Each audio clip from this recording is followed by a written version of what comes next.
దేవునికి స్తోత్రం. మీ అందరికీ వందనాలు. ఈ దినము కొరకు ఏర్పరచబడినటువంటి లేఖన భాగము అపోస్తుల కార్యము 4వ అధ్యాయము 1-2 వచనాలు చదువుకుందాం. వారు ప్రజలతో మాట్లాడుచుండగా యాజకులను దేవాలయపు అధిపతియు సద్దుకయ్యులను వారు ప్రజలకు బోధించుటయు యేసును బట్టి మృతులలో నుండి పునరుద్ధానమును కలుగునని ప్రకటించుటయు చూచి కలవరపడి వారి మీదికి వచ్చి ఆమెన్. దేవునికి స్తోత్రం. Hallelujah, hallelujah. Good morning, have a nice day. మారనాథా, షాలోమ్, ప్రైజ్ లార్డ్. మీ అందరికీ ప్రత్యేకమైన వందనాలు తెలియజేస్తున్నానండి. మరొక పర్యాయం శాంతి టీవీలో అనుదినము ప్రసారం అవుతున్నటువంటి ఆయన హెచ్చవలసి ఉన్నది, హీ మస్ట్ ఇంక్రీజ్ అనేటువంటి కార్యక్రమం ద్వారా మిమ్మల్ని కలుసుకోవడానికి, ఆత్మీయ బంధువులైన మిమ్మల్ని కలుసుకోవడానికి, మీతో కొన్ని మాటలు పంచుకోవడానికి దేవుడిచ్చిన మంచి అవకాశాన్ని బట్టి నేను దేవుని స్తుతిస్తున్నాను. దేవుని స్తోత్రం. మన మంచి సమ్మర్లోకి వచ్చేసాం. Hot summer. పిల్లల ఎగ్జామ్స్, 10th క్లాస్ ఎగ్జామ్స్ జరుగుతూ ఉన్నాయి. మన పిల్లలందరూ చక్కగా రాయాలి. అనేక మంది పిల్లలు రాస్తూ ఉన్నారు. కొంతమంది వాళ్ళ హాల్ టికెట్లు నాకు వాట్సాప్లో పంపించారు. వారి కోసం మేము ప్రార్థన చేస్తున్నాం. కనుక మీ పిల్లల పేర్లు మాకు పంచుకోండి. వారి కొరకు ప్రత్యేకంగా ప్రార్థన చేస్తాం. స్థానిక సంఘంలో గిడియోన్ మిషన్ చర్చ్ అనేటువంటి చర్చ్లో మా సేవకులు, మా కొంతమంది విశ్వాసులు మీ కొరకు ప్రత్యేకంగా ప్రార్థన చేస్తారు. దేవుని స్తోత్రం. హల్లెలూయా. కనుక ఈ సమయాల్లో అత్యవసర పరిస్థితుల్లో బయటకు వెళ్తున్నప్పుడు ఎండలు తీవ్రంగా ఉన్నాయి కనుక దైవికమైన వాగ్దానాన్ని జ్ఞాపకం చేసుకుందాం. పగలు ఎండదెబ్బ నీకు తగలదనే వాగ్దానాన్ని జ్ఞాపకం చేసుకుందాం. మనం జాగ్రత్తలు తీసుకుందాం. బాడీ డీహైడ్రేట్ కాకుండా కావలసినటువంటి వాటర్ని తీసుకొని మీరు వెళ్ళండి.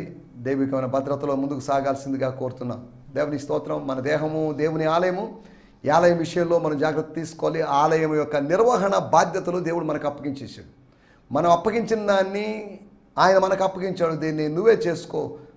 ఈ అప్పగించబడినట్టు ఈ ఆలయం విషయంలో మనం చక్కగా పని చేసినట్లయితే మనకు ప్రతిఫలం ఉంటుంది. ఈ ఆలయాన్ని పాడు చేసుకుంటే,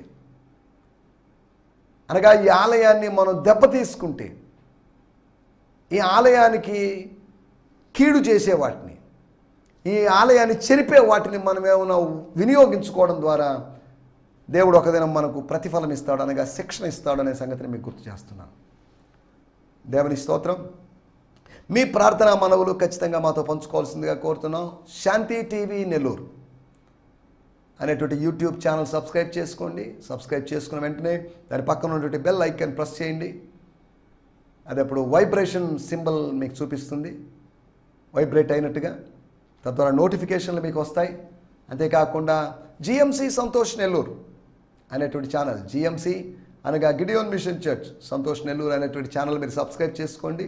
పాత సందేశాలు అనగా యోహాను సువార్త సందేశాలు అనగా 2020లోను 2021లోను 2022లోను నేను ఇచ్చినటువంటి సందేశాలు, టెలికాస్ట్ అయినటువంటి సందేశాలు, ప్రసారమైనటువంటి సందేశాలు అప్లోడ్ చేస్తున్నారు. కనుక అవి మీకు 300కు పైగా 300 చిల్లర పైగా సందేశాలు ఉన్నాయి. ఇంకా అప్లోడ్ అవుతూనే ఉంటాయి. అంతేకాకుండా ప్రతి ఆదివారము మా స్థానిక సంఘంలో ఫేస్బుక్ ద్వారా లైవ్ ఇస్తున్నాం. ఇంచుమించు 11 గంటల నుంచి 12 గంటల వరకు, లేదా 12:05, 12:10 వరకు నేను ఇచ్చేటువంటి సందేశం ప్రసారం చేయబడుతుంది. ఎటువంటి ఎడిటింగ్ లేకుండా లైవ్ కనుక ఆ సందేశం కూడా మీకు అవైలబుల్గా ఉంటుంది. ఆ సందేశం ఎక్కడ దొరుకుతుంది ఏంటి అంటే, ఫేస్బుక్లోకి వెళ్ళి హీ మస్ట్ ఇంక్రీజ్ అనేటువంటి ఆ ఐడికి మీరు ఫ్రెండ్ రిక్వెస్ట్ పంపించినట్లయితే, ఒకవేళ మీరు ఆల్రెడీ ఫ్రెండ్ అయింటే నో ప్రాబ్లం, మీకు ఆ లింక్స్ ఆటోమేటిక్గా వస్తాయి. లేదంటే హెచ్ఎంఐ లేకపోతే హీ మస్ట్ ఇంక్రీజ్ అనే దాంట్లోకి వెళ్ళారనుకోండి, అక్కడ స్టార్టింగ్లోనే ఆ టైం లైన్లోనే మీకు ఆ లింక్స్ కనిపిస్తాయి. దాన్ని క్లిక్ చేయండి. దాన్ని ఓపెన్ చేసి సందేశాన్ని వినండి. దాంట్లో ఇంగ్లీష్ పాయింట్స్ ఉంటాయి, 4 లేదా 5 పాయింట్స్. అంతేకాకుండా తెలుగులో కూడా అవుట్లైన్స్ ఉంటాయి. అంతేకాకుండా ఆ సందేశం నుంచి 5 లేదంటే 6 ప్రశ్నలు ఇవ్వబడతాయి. ఆ సందేశాన్ని మీరు ఎంతవరకు అవగాహన చేసుకున్నారు అని తెలుసుకోవడానికి. అక్కడ మీకు వీలైతే ఆ ప్రశ్నలకి సమాధానం రాసి పంపించండి. లేదంటే మీరు ఆ ప్రశ్నలు మీ పర్సనల్గా ధ్యానించుకోవడానికి అవి పనికి వస్తాయి. కనుక శాంతి టీవీ ద్వారా, అంతేకాకుండా నా పర్సనల్ ఛానల్ ద్వారా, అంతేకాకుండా ఫేస్బుక్ లైవ్ ద్వారా ఇలాగా సందేశాలతో మీ ముందుకు వస్తున్నాను. కనుక ఆత్మ సంబంధమైన సందేశాలు విని ఆత్మీయంగా బలపడాల్సిందిగా కోరుతున్నాను. రాబోయే రోజుల్లో ఇంకా హీ మస్ట్ ఇంక్రీజ్, లేకపోతే జిఎంసి సంతోష్ నెల్లూరు అనే ఛానల్ ద్వారా ఇంచుమించు ప్రతిరోజు ఒక 5-10 నిమిషాల సందేశం కూడా మేము ముందుకు తీసుకొని రావాలనే ఆలోచనలో ఉన్నాం. కాబట్టి వీటి కొరకు మీరు ప్రత్యేకంగా ప్రార్థించాల్సిందిగా కోరుతున్నాం. ఈ భారభరితమైన పరిచర్య, నేను బయట పరిచర్యకు వెళ్తుంటాను, టైం లేని పరిస్థితులు, ఫ్యామిలీని చూసుకోవాలి, లోకల్ చర్చిని చూసుకోవాలి, బయట మినిస్ట్రీ చూసుకోవాలి. ఇన్ని దేవుడు అప్పగించిన బాధ్యతల మధ్యలో నమ్మకస్తుడిగా ముందుకు సాగడానికి ప్రభు సహాయం చేయనట్లుగా నా కొరకు ప్రత్యేకంగా ప్రార్థించాల్సిందిగా కోరుతున్నాం. రండి మనం ఈ సమయంలో కార్యక్రమంలో ముందుకు సాగుదాం. నిన్న మనము ఆనాటి సేవకులు అనగా ఓల్డెన్ డేస్, అనగా ఫస్ట్ సెంచురీ, మొదటి శతాబ్దములోని, అనగా అపోస్టలిక్ చర్చ్, అనగా పెంతెకోస్తు దినమున ఆరంభించబడినటువంటి 2వ అధ్యాయంలో ఆరంభించబడిన ఆ సంఘము, దాని మూమెంట్స్ ఎలా ఉన్నాయి, అది ఎలా ముందుకు సాగింది, అది ఎలా ఫార్వర్డ్ అయింది, అది ఎలా దూసుకొని పోయింది, అది ఎలా ఎస్టాబ్లిష్ అయింది అనే దాన్ని వివరించేటువంటి అపోస్తుల కార్య చరిత్రలోని భాగంగా 4వ అధ్యాయంలోని 1-2 వచనాల ఆధారంగా చేసుకొని వాళ్ళ మాటలు ఎలా ఉన్నాయి, అనగా వాళ్ళ మాటలు ప్రయోజనకరంగా ఉన్నాయా లేదా అనేటువంటి వాటి గురించి మనము నిన్నటి ఎపిసోడ్లో మనం మాట్లాడుకున్నాం. ఆనాటి సేవకులకి ఈనాటి సేవకులకి తేడా ఉంది. తేడా అనేది ఏ 2 శతాబ్దాల వారి మధ్యలోనైనా 2 దశాబ్దాల మధ్యలో వారిలోనైనా తేడాలు ఉంటాయి. కానీ అదే సమయంలో మనము అనుకరించాల్సినటువంటి విధానాలు, ఆశయాలు కూడా పూర్వీకుల దగ్గర నుంచి మనం తెలుసుకోవచ్చు అనే సంగతిని గుర్తు చేస్తున్నాను. ఆనాటి సేవకుడైనా ఈనాటి సేవకుడైనా ఆధునిక సేవకుడైనా కానీ సేవకుడు మాదిరి కాదు, సేవకుడు రోల్ మోడల్ కాదు. Servant is not role model, but Jesus Christ is the role model. పెద్ద చర్చ్ పాస్టర్ అయినా, చిన్న చర్చ్ పాస్టర్ అయినా, అపోస్తలుడైనా, ప్రవక్త అయినా, సంఘ కాపరైనా, సువార్థికుడైనా, వీళ్ళెవరూ రోల్ మోడల్ కాదు. రోల్ మోడల్ యేసు మాత్రమే. తన అడుగుజాడల్లో మనము నడుచుకున్నట్లు ఆయన మనకు మాదిరి ఉంచిపోయెను. ఆయన మనకు ఒక మాదిరి ఉంచాడు. యేసే మాదిరి, పాదిరి కాదు మన మాదిరి అనే సంగతిని మీకు గుర్తు చేస్తున్నాను. ఈ సమయంలో మనం ఇక్కడ ఆలోచిస్తున్నట్టు మాటలు, ఒకటి, ఆ సేవకులు ఎలా ఉన్నారంటే వాళ్ళ మాటలు దేవోక్తుల్లాగా ఉన్నాయి. అదే సమయంలో కీర్తన గ్రంథంలో ఒక చోట రాయబడింది, భక్తిహీనుల నోట్లో పాపము దేవోక్తిలాగా ఉందట. చాలామంది పాపాన్ని సమర్థించుకుంటూ, వాళ్ళ తప్పుల్ని, వాళ్ళ పొరపాట్లని సమర్థించుకుంటూ దైవాంశ సంభూతులు అన్నట్టుగా వ్యవహరిస్తున్నారు. వాటిలోకి మనం వెళ్ళలేదు. కానీ మనం ఆలోచిస్తుంటే మొట్టమొదటి మాట, వారి మాటలు దైవికమైనటువంటి బోధల్లాగా ఉన్నాయి. రెండోది, వాళ్ళు మాట్లాడినప్పుడల్లా ఇంచుమించు మోస్ట్లీ ఆత్మ నింపుదలతోనే మాట్లాడారు. ఎందుకంటే మత్తయి సువార్త 10వ అధ్యాయం 20వ వచనంలో రాయబడింది, అయినను మాట్లాడేవారు మీరు కాదు. మీరు అనుకుంటారేమో, మీరు మాట్లాడుతున్నారని మీరు అనుకుంటున్నారు, కానీ మాట్లాడించేవాడు ఒక ఆయన ఉన్నాడు. మాట్లాడించేది దేవుడు. నా తండ్రి ఆత్మ మీలో ఉండి మాట్లాడిస్తున్నాడు. కానీ దేవుడు ఆత్మ, తండ్రి అయిన దేవుడు ఆత్మ, కుమారుడైనటువంటి దేవుడు ఆత్మ, పరిశుద్ధాత్ముడు ఆత్మ. 3 ఆత్మలని కాదు, 3 వేరు ఆత్మలని కాదు, ఒక్క ఆత్మ. దేవుడు ఒక్కడే, ఆత్మ ఒకటే. ఈ త్రిత్వము అందుకనే ఒక మర్మము. ఇది చాలామందికి అర్థం కాకుండా ఉంది. దాని వివరాల్లోకి ఇప్పుడు వెళ్ళడం లేదు.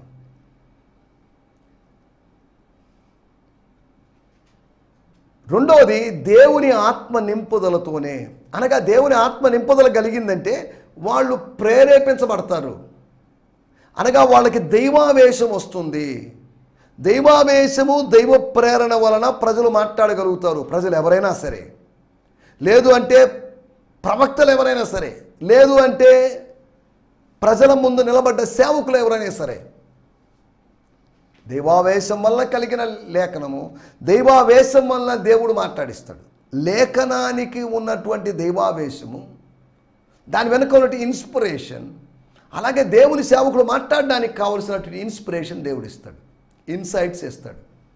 ఆయన రాసుకున్న నోట్స్లో నుంచో, రాసుకున్న 2 పేజీలు 3 పేజీలు రెఫరెన్స్లోంచి దేవుడు ఏదో మాట్లాడతాడని కాదు. అతనికి కలిగేటువంటి ప్రేరణ, దైవికమైన ప్రేరణ. దేవుని స్తోత్రం. ఎక్కడో కొన్ని సంవత్సరాల క్రితం అమెరికా దేశంలో జరిగిన సంఘటన అని చెప్తున్నారు. ఒక దైవజనుడు ఒక మంచి ప్రసంగం చేయడానికి సిద్ధపడ్డాడట. నిలబడ్డాడు, బైబిల్లో తను రాసుకున్నట్టు చక్కగా రాసుకున్న నోట్స్ ఆ పేపర్ పెట్టుకున్నాడు.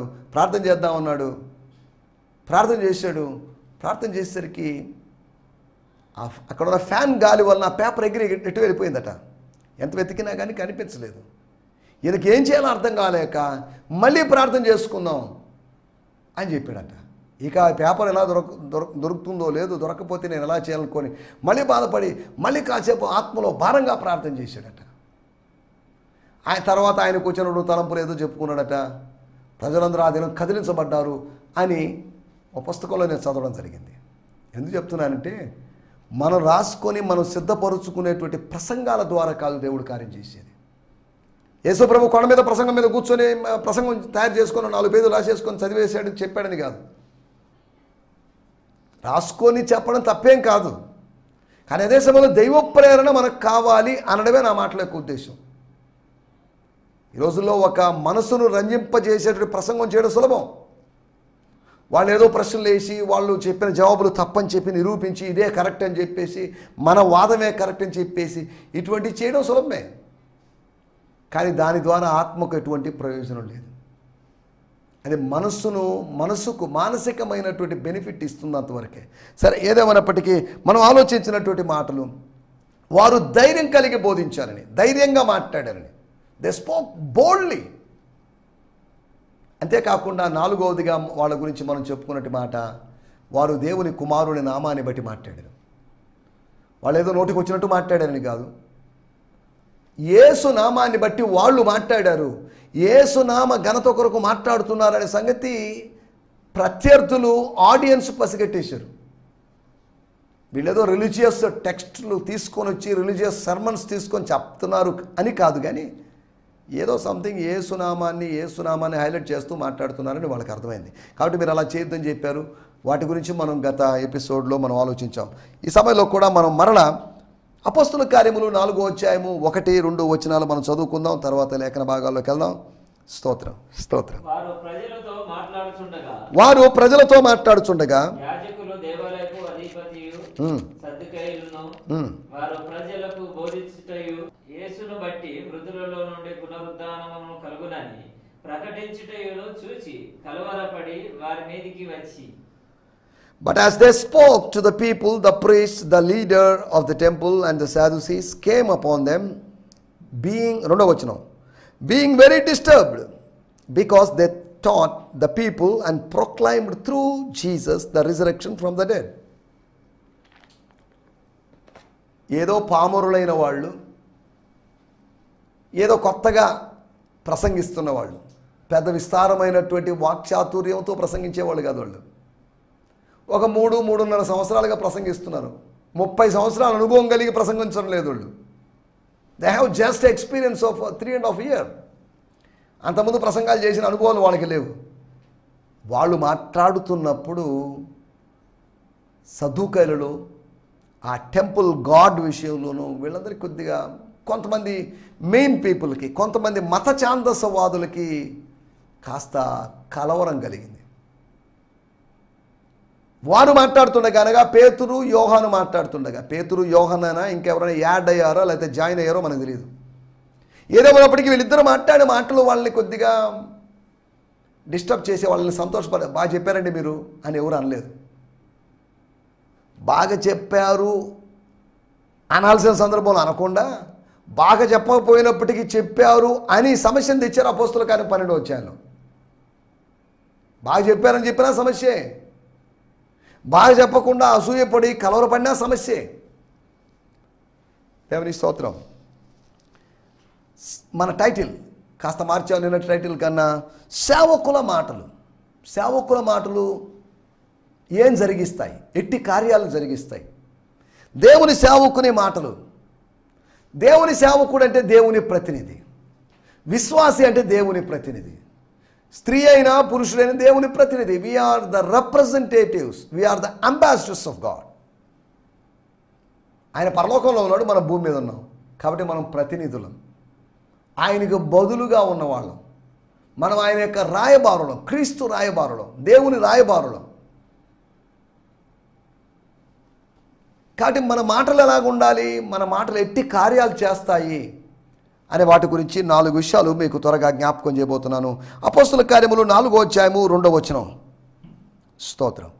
దేవాలయపు అధిపతిను సద్దుకైలను వారు ప్రజలు బోధించుట యేసును బట్టి మృతులలో నుండి పునరుద్ధానమును కలుగునని ప్రకటించుటను చూచి కలవరపడి వారి మీదికి వచ్చి, కలవరపడి మౌనంగా ఉన్నారని కాదు, కలవరపడి వాళ్ళ మీదకి వచ్చి, కలవరపడి వాళ్ళ మీద దాడి చేయడానికి వచ్చి, మాకు కలిగిన కలవరము ఇక మీదట అందరికీ కలగడానికి వీల్లేదు, ఇక కలవరపరచబడ్డానికి వీల్లేదు. మేము ఎరిగిన బోధ చాలు, మాకు మా ధర్మశాస్త్రం ఉంది, మాకు చాలు, మాకు దేవాలయ ఉపదేశం ఉంది చాలు, సద్దూకాయల సిద్ధాంతం ఉంది, పరిచయల సిద్ధాంతం ఉంది, ఎస్సేనీయుల సిద్ధాంతం ఇది చాలు, మాకెందుకండి అనవసరమైన ప్రసంగాలు అన్న విధంగా దే వర్ రియల్లీ డిస్టర్బ్. అనగా ఒక ప్రశాంతమైనటువంటి కొలంలో రాయేస్తే తరంగాలు, రిపుల్స్ అలాగా రౌండ్ రౌండ్గా వచ్చినట్లుగా దేర్ హార్ట్స్ వేర్ డిస్టర్బ్. ఏం డిస్టర్బ్ చేశారు వీళ్ళు? మీ యూదా మతం దొంగది, మీ యూదా మతం అంత మోసం, మీ యూదా మతం అంత డూప్లికేట్ అని ఏమనలేదు. మీ మతము మా మతము మా కొత్త మతం అనేటువంటి ఆ డిఫరెన్స్ కూడా అక్కడ తీసుకున్నాడు. జస్ట్ సింపుల్ మాటలు చెప్పేసరికి వాళ్ళకి కలవరం కలిగింది. అనగా దేవుని వాక్యం ఎంత శక్తి కలిగినదో, నశించుతున్న వారికి వెర్రితనంగాను వెర్రి కోపం పుట్టించే విధంగా ఉంది. కానీ రక్షింపబడుతున్న మనకైతే, రక్షింపబడి రక్షణలో కొనసాగుతున్న మనకైతే శక్తిలాగుందంటే ఇట్స్ ఎ పవర్. సువార్త అనేది మనకు శక్తిలాగుంది, ఉపదేశం మనకు శక్తిలాగుంది. ఏం ఉపదేశం అండి, ఏం మర్మాలండి అని విసుక్కునే వాళ్ళు ఉన్నారేమో, కానీ దేవుని వాక్యం మనకు ఇట్స్ పవర్. పవర్ని కోరుకుంటాం. మన సెల్ ఫోన్స్కి పవర్ ఛార్జింగ్ చేసుకుంటాం. బాగా అలసిపోయినప్పుడు ఏదైనా డ్రింక్ తాగి ఎనర్జీ డ్రింక్ తాగుతాం, పవర్ తెచ్చుకుంటాం, రీఛార్జ్ చేసుకుంటాం. అలాగే మనకు కూడా వీ నీడ్ పవర్. అపోస్తుల కార్యం 1వ అధ్యాయం 8వ వచనం రాయబడింది, మీరు శక్తిమంతులు అవుతారు. మీరు శక్తిమంతులు అవ్వాలి, శక్తిహీనులు అవ్వడానికి వీల్లేదు. మీరు సర్వలోకం అంతా వెళ్ళాలి, మీరు ప్రయాణం చేయాలి, పరిగెత్తాలి, నడవాలి, వాహనాల మీద వెళ్ళాలి, గుర్రాల మీద వెళ్ళాలి, గాడిదల మీద వెళ్ళాలి, ఓడల మీద వెళ్ళాలి, ఒంటెల మీద వెళ్ళాలి, రకరకాలుగా మీరు వెళ్ళాలి. You have to reach, you need power. అది పరిశుద్ధాత్మ శక్తి. మనకు శక్తి అంత్య దినాల్లో కూడా శక్తి కావాలి. మనకు కావాల్సింది డబ్బు కాదు, డబ్బు వద్దని నేను అనలేదు. మనకు కావాల్సింది ఒక టీం వర్క్ అవసరం లేదని నేను అనలేదు, కావాలి. కానీ we need mainly the power of God. దేవుని శక్తి మనకు అవసరమైనది. లేఖనములను కానీ దేవుని శక్తిని కానీ ఎరగకుండా వల్ల పొరపడుతున్నారు అని యేసు ప్రభు కొంతమందిని ఉద్దేశించి మాట్లాడాడు. ఇప్పుడు వాటిలోకి వెళ్ళడం లేదు, కానీ ఆ మాట నేను మీకు గుర్తు చేశాను. ఒకటి ఏం జరిగింది? ఒకటి దేవుని వాక్యము కలవరాన్ని కలిగించింది. దేవుని వాక్య బోధన, the proclamation of the word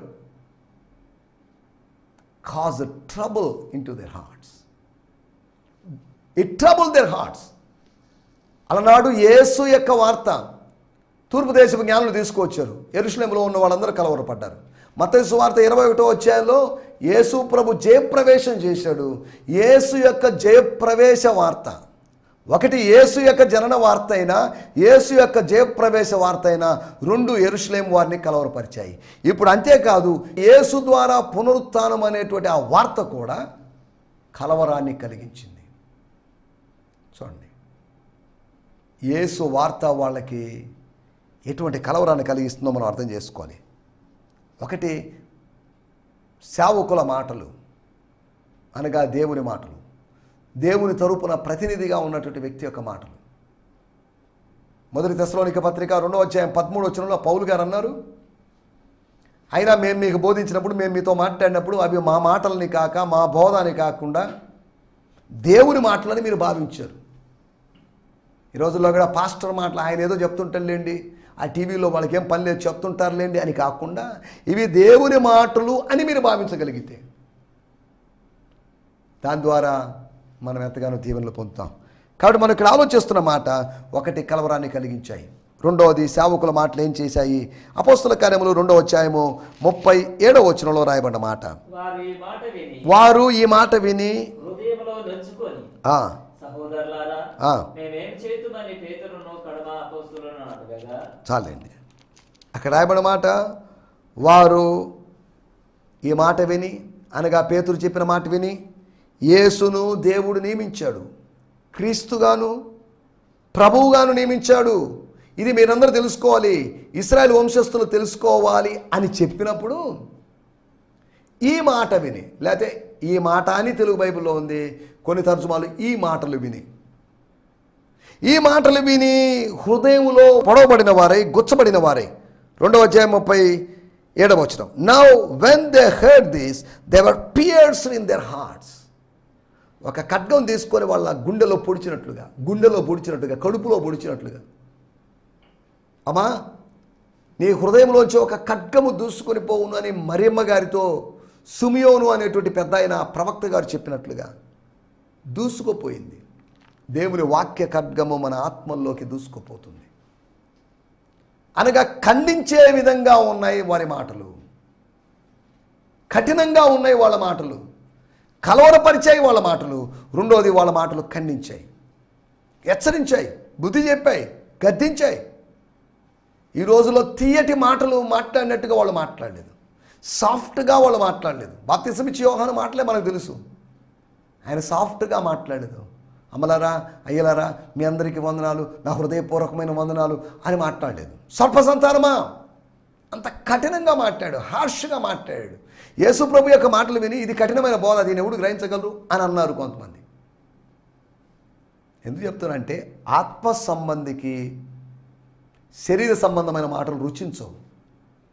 శరీర సంబంధమైన మాటలకి వ్యక్తికి ఆత్మ సంబంధమైన మాటలు అవి గ్రాహ్యానికి రావు. ఏదో చెప్తున్నారు అబ్బా అని అనుకుంటారు. శరీరానుసారమైన మనస్సు కలిగిన వారు శరీరానుసారమైన వాటి మీద మనసు పెడతారు, వాళ్ళ ఆలోచనలు అంతా ఇవే అలాగే ఉంటాయి. కానీ ఆత్మ సంబంధం అయిన వాడు వాడి థాట్స్ అన్నీ ఆత్మ సంబంధమైన వాటి మీద, ఆత్మీయ ప్రపంచం మీదే పెడతాడు. పైన వాటినే వెతుకుతాడు, కిందన్న వాటి మీద మనసు, పేరు ప్రఖ్యాతులో, డబ్బులో, లేదా ఇంకేదో ఏదో ఏదో చూడడు. అతని మైండ్ మొత్తం పైనే ఉంటుంది. మీరు ఎలాంటి వారో దీన్ని బట్టి అర్థం చేసుకోవచ్చు. ఆనాటి సేవకులు లేదా సేవకుల యొక్క మాటలు కలవరపరిచాయని, అంతేకాకుండా ఖండించాయి, ఖండన చేశాయని. ఖడ్గం వలె, కత్తి లాంటి మాటలని, కత్తి పోటు వంటి మాటలని కాదు, కత్తిలాగా దూసుకుపోయేటువంటి మాటలని. మూడో మాట, అపోస్తల కార్యములు 10వ అధ్యాయము 44వ వచనంలో మనం గమనిస్తే, పేతురు ఈ మాటలు ఇంకా చెప్పుచుండగా అతని బోధ విన్న వారందరికీ పరిశుద్ధాత్మ దిగెను. అనగా కొర్నేలి ఇంట్లో, అన్యజనుడైనటువంటి కొర్నేలి ఇంట్లో జరిగినటువంటి మొట్టమొదటి కూడికలో, ఫస్ట్ డే మీటింగ్లో లేదా ఫస్ట్ మీటింగ్లో జరిగినటువంటి కార్యం. పేతురు ఇంకనూ మాట్లాడుచుండగా పరిశుద్ధాత్ముడు వారి మీదకి దిగి వచ్చాడట. వారి మీదకి దిగి రావాలని పేతురు ప్రసంగం చేశాడని కాదు, పేతురు యోహాన్లు అలా చేశారని 8వ అధ్యాయంలో రాయబడింది. కానీ ఇక్కడ రాయబడింది క్రీస్తు ఆత్మను దింపేటువంటి మాటలు. Those words are their words enable to bring the spirit of God. Their words made the spirit of God to descend upon the people. ప్రజల మీదకి దేవుని ఆత్మను దింపే విధంగా ఉన్నట్టు మాటలు. మామూలు మాటలు కాదండి ఇవి, సరసోక్తులు కాదవి, పోకిరి మాటలు కాదవి, లోక సంబంధమైన మాటలు కాదు. అవి ఎంత శ్రేష్టమైన మాటలు అని దీన్ని బట్టి అర్థం చేసుకుంటున్నాం. ఒకటి, వాళ్ళ మాటలు కలవరం కలుగు చేశాయి, బాగానే ఉంది. రెండోది, వాళ్ళ మాటలు ఖండించాయి. మూడోది, వాళ్ళ మాటలు క్రీస్తు ఆత్మను ప్రజల మీదకి పంపించాయి, దింపాయి. దేవుని స్తోత్రం. నాలుగో విషయాన్ని నేను మీకు జ్ఞాపకం చేస్తాను. అపోస్తుల కార్యములు 15వ అధ్యాయము 32వ వచనం. అపోస్తుల కార్యములు 15వ అధ్యాయం 32వ వచనం.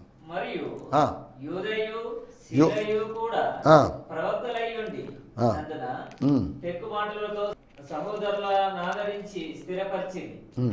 దేవుని స్తోత్రం, హల్లెలూయా.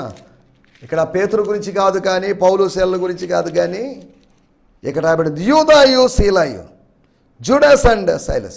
And Judas and Silas, who were also prophets, instructed the brethren with many words and strengthened them.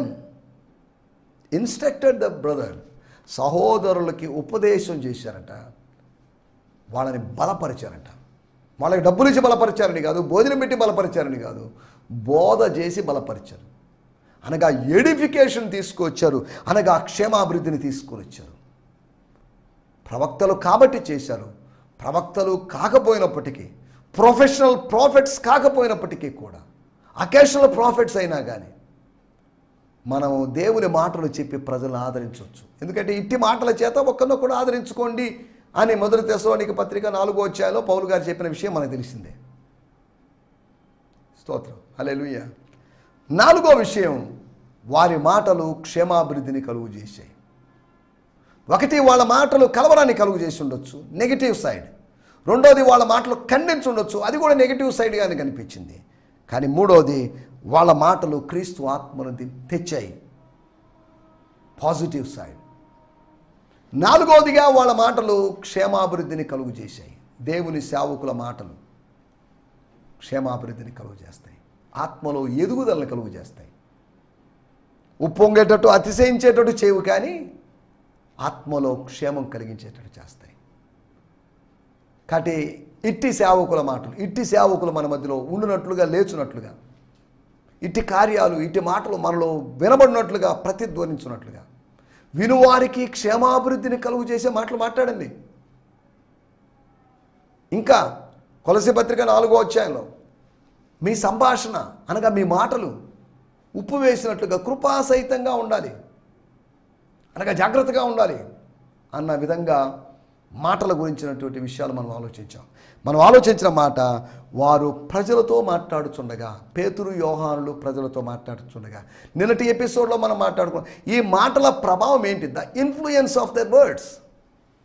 ఆ మాటల ప్రభావం ఎలా ఉంది, ఆ మాటల ఫలితం ఎలా ఉంది అనే వాటి గురించి ఆలోచించాం. దయచేసి తలలు వంచండి, కళ్ళు మూసుకొని చిన్న ప్రార్థన చేసుకుందాం. పరిశుద్ధమైన మా దేవా, మీరు మాకు వినిపించిన మాటల కొరకే మీకు వందనాలు. ప్రభువా, సేవకుల మాటలు, మీ ప్రజల మాటలు ఎలా ఉండాలో అనేది మీ వాక్యం ద్వారా మేము తెలియజేసుకున్నాం. తండ్రి, కలవరం కలిగించినప్పటికీ, ఖండించినప్పటికీ, క్రీస్తు ఆత్మను దింపే విధంగాను, క్షేమాభివృద్ధిని కలుగు చేసేటువంటి మాటల్ని మేము 1వ శతాబ్దంలో వాటి గురించిన వివరాలు మేము తెలుసుకున్నాం. అట్టి మాటలు మా మధ్యలో, మా సంఘాల్లో, మా వేదికల మీద నుంచి ప్రసంగించబడగలుగుటకు, వినబడగలుగుటకు, విత్తబడగలుగుటకు సహాయం చేయమని యేసు నామములోనే ప్రార్థించగలుగుతున్నాం పరమ తండ్రి. ఆమేన్, ఆమేన్. దేవుని స్తోత్రం. మీ అందరికీ ప్రత్యేకమైన వందనాలు. ప్రభు చిత్తమైతే రేపు ఉదయకాలం ఇదే సమయంలో ఇదే ఛానల్లో కలుసుకుందాం. హల్లెలూయా. ఈ సందేశము మీకు ఆశీర్వాదకరంగా ఉందని నమ్ముచున్నాము. ప్రార్థన అవసరతల కొరకు మమ్మల్ని సంప్రదించవలసిన మా చిరునామా గిద్యోన్ మిషన్ చర్చ్, 6వ వీధి, శాంతినగర్, నెల్లూరు 4, ఆంధ్రప్రదేశ్. పిన్ 524004. మా ఫోన్ నంబర్లు 7036443613 మరి ఒక నంబర్ 9392293010. మా ఈమెయిల్ ఐడి gfihmi2015@gmail.com. దేవుడు మిమ్మును ఆశీర్వదించునుగాక. ఆమేన్.